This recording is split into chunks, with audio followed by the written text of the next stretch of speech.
Hola, mi nombre es Gabriela Guzmán Arredondo y esta es una presentación para la materia de litigios penales y laborales. Soy alumna del octavo tetramestre de la licenciatura en Derecho de la Universidad Tec Milenio. ¿Comenzamos? Esta presentación versa sobre las etapas del procedimiento penal en México. Y tenemos que el procedimiento penal en México, según el Código Nacional de Procedimientos Penales, se divide en las siguientes etapas. La primera etapa es la etapa de investigación, la segunda etapa es la etapa intermedia, la tercera es la etapa de juicio oral y la cuarta y última etapa es la etapa de ejecución de sentencia. De igual forma, hay subetapas dentro de la etapa de investigación, que es investigación inicial e investigación complementaria, y en la etapa intermedia existe la fase de formulación de la acusación y la audiencia intermedia. La primera etapa que define el Código Nacional de Procedimientos Penales es la etapa de investigación y es donde da inicio al procedimiento penal y se subdivide en dos fases. La primera es la investigación inicial y en qué consiste. Comienza cuando el MP o el Ministerio Público o en otros términos el fiscal tiene conocimiento de un delito por denuncia, querella o cualquier forma y se encarga de recabar las pruebas preliminares. Esta fase puede incluir detenciones en flagrancia o urgencia, así como solicitud de medidas cautelares como el control de la detención. Su propósito es determinar si existen los indicios suficientes básicamente para llevar a una persona a juicio. Y tenemos el fundamento jurídico en los artículos 211 y 218 del Código Nacional de Procedimientos Penales. La siguiente etapa de investigación o subetapa es la investigación complementaria. ¿Y en qué consiste? Se inicia una vez que el juez de control vincula al imputado a proceso. En esta fase, el Ministerio Público y la defensa reúnen más pruebas para fortalecer sus respectivos casos, mientras que el juez sigue vigilando que el proceso sea justo, que esté libre de vicios. Y el propósito de esta etapa es complementar la recopilación de pruebas que se presentarán en la etapa intermedia y si procede dichas pruebas en el juicio o no. Su fundamento jurídico está en el artículo 218 y 222 del Código Nacional de Procedimientos Penales. La siguiente etapa es la etapa intermedia y es una fase que sirve de puente entre la investigación y el juicio y se asegura que las pruebas estén debidamente presentadas y se evita que se vayan a juicio pruebas innecesarias o ilegales. La primera subetapa de la etapa intermedia es la fase de formulación de la acusación. Esta consiste en que el Ministerio Público presenta formalmente la acusación ante el juez y la defensa y se entrega una lista de las pruebas y testigos que serán presentados en el juicio.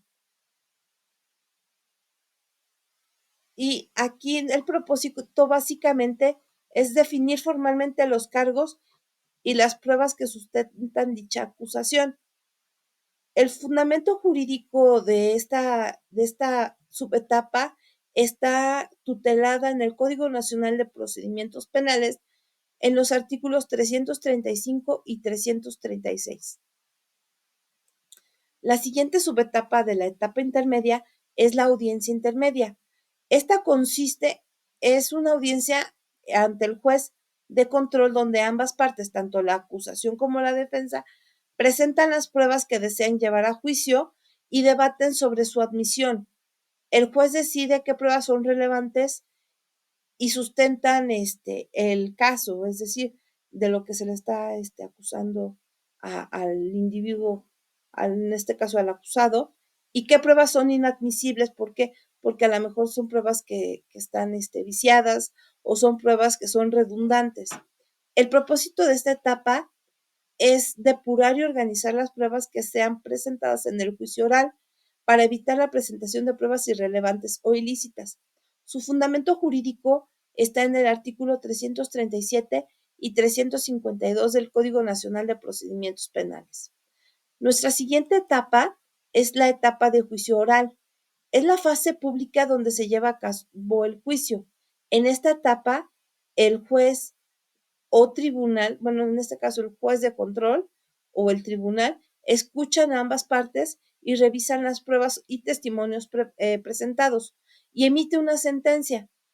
En un juicio oral, tanto el Ministerio Público como la defensa presentan sus casos ante el juez de forma oral y contradictoria, es decir, como que contrapuntean ambas partes.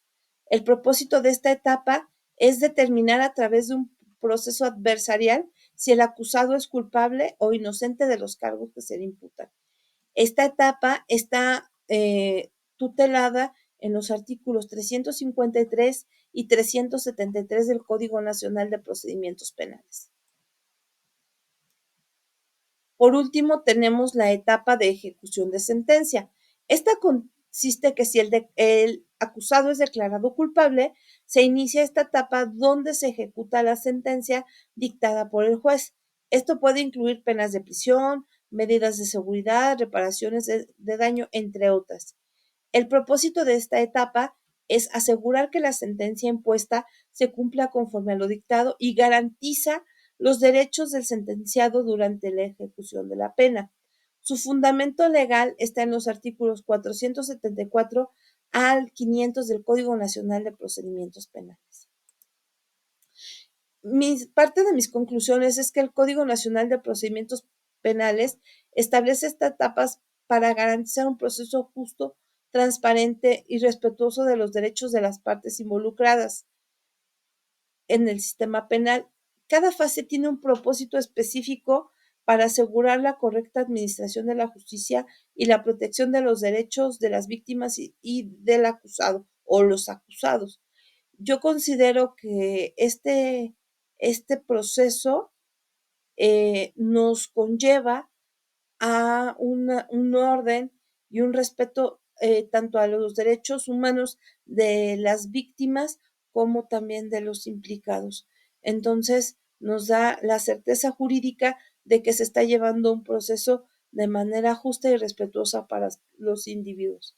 Pues muchas gracias y buenas noches.